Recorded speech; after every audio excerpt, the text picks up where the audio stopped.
लड़की बाज पड़ोसी। ये हैं मिस्टर मनसुख। उम्र 60 साल।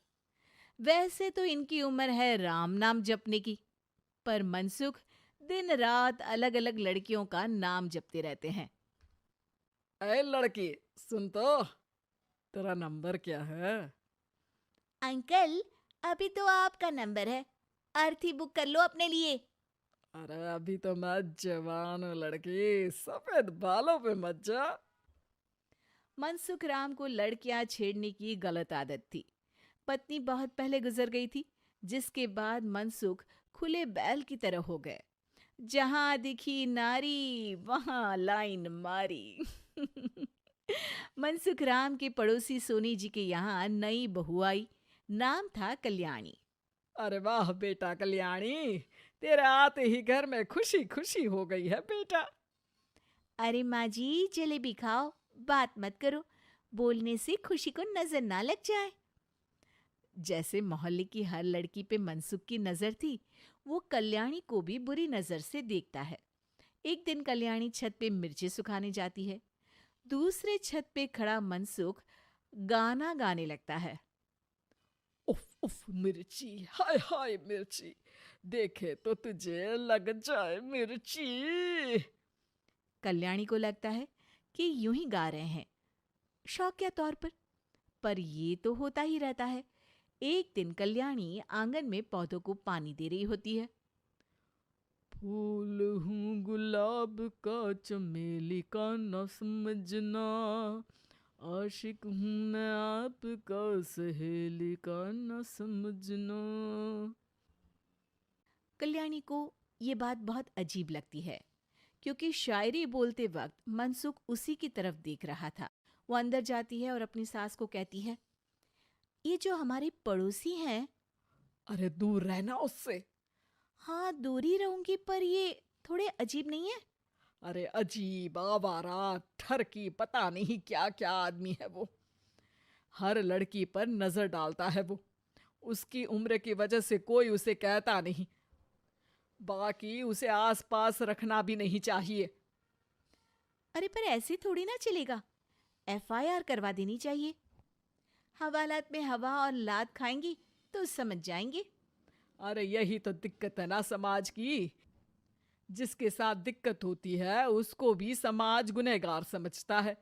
लड़की अगर बोल दे कि फलाने ने मुझे छेड़ा है, तो कुछ लोग तो ये कहने लगते हैं कि लड़की की भी रजामंदी होगी ही। ये तो है, पर कुछ तो करना ही पड़ेगा। नहीं बेटा, कुछ मत कर। जबरदस्ती हम किसी से लड़ेंगे नहीं। हमारा परिवार इज्जतदार परिवार है। कीचड़ में जाएंगे तो हम भी तो गंदे हो जाएंगे ना। लेकिन सासू माँ, कीचड़ में जाए बिना गंदगी कैसे साफ होगी? अरे बेटा, मैं तो यही कहूंगी कि तू नई बहू है। अपना रुतबा बना बाकी औरतों में। अपनी समझदारी से, अपने काम से इन चक्करों में मत पड़ बेटा। बहू सास की बात ना चाहते हुए भी मान लेती है। और कई ऐसे मौके आते हैं जब मनसुख बहू पर उल्टे कमेंट्स करता है। जैसे एक दिन जब बहू छत पर सफाई कर रही होती है, तो मनसुख छत पे आकर गाना गाने लगता है। तेरा ध्यान किधर है, तेरा हीरो इधर है, तेरा हीरो इधर है। मेरा ध्यान तो आपकी हरकतों पे ही है। थोड़ा आप भी ध्यान दो कि क्या कर रहे हो आप। अरे बहुत तीखी हो, और मुझे मिर्ची पसंद भी है। अरे वाह। बुढ़ाओ कहीं के। बहू वापस अपने कमरे में नीचे चली जाती है। वो किसी को बताती नहीं है कि आज मनसुख ने उसे क्या कहा, ताकि घर में टेंशन ना हो। एक दिन बहू घर के बाहर रोड पर ठेले वाले से सब्जी खरीदने जाती है। भैया, प्याज के भाव कम करो ना, बिना प्याज काटे ही रुला दोगे वरना। तभी बहू की नजर मनसुख पर पड़ती है, जो वहां से गुजर रही एक लड़की को देखकर कहता है, शीशी भरी गुलाब की, पत्थर पे फोड़ दूं। तेरे लिए तो जाने मन जीना भी छोड़ दूं। लड़की सहम जाती है। उसकी उम्र शायद 18-19 साल की रही होगी।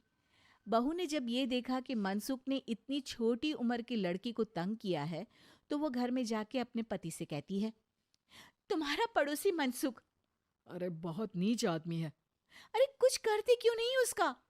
अरे मैं क्या करूं? पड़ोस में गंदगी है, हटानी तो पड़ेगी ना। मेरा साथ दोगे? दूंगा, लेकिन करना क्या है? हम फंसेंगे तो नहीं ना? डरो मत, अच्छे काम करने से डरना नहीं चाहिए। उस दिन कल्याणी अच्छे से तैयार होती है और मनसुख के घर जाती है। अरे वाह, आज तो घर में चांद उतर आया है। आपकी शायरी, आपके गाने मुझे यहाँ खींच लाए। शाम को मेरे पति और सास घर पर नहीं रहेंगे। आप मेरे घर आ सकते हैं चाय पीने। अरे जरूर जरूर, मुझे पता था तुम समझदार हो, पर इतनी जल्द मुझे पसंद करने लगोगी ये नहीं सोचा था। चाय पे इंतजार रहेगा। मनसुख शाम को कल्याणी के घर चला जाता है। आप बेडरूम में बैठिए, वहां चाय पियेंगे। अरे वाह बेडरूम में चाय मनसुख हंसता हुआ बेडरूम में जाता है और वहां का नजारा देख के घबरा जाता है। वहां पर मोहल्ले की वो सारी लड़कियां खड़ी हैं जिनको आज तक मनसुख ने छेड़ा था। कल्याणी भी बेडरूम में जाके दरवाजा अंदर से बंद कर लेती है। अब बेडरूम से सिर्फ डम डम डिशम डिशम की आवाज आती है और बीच बीच में मनसुख की चीखें भी सुनाई देती हैं। अरे माफ कर दो बिटिया, अरे नहीं नहीं नहीं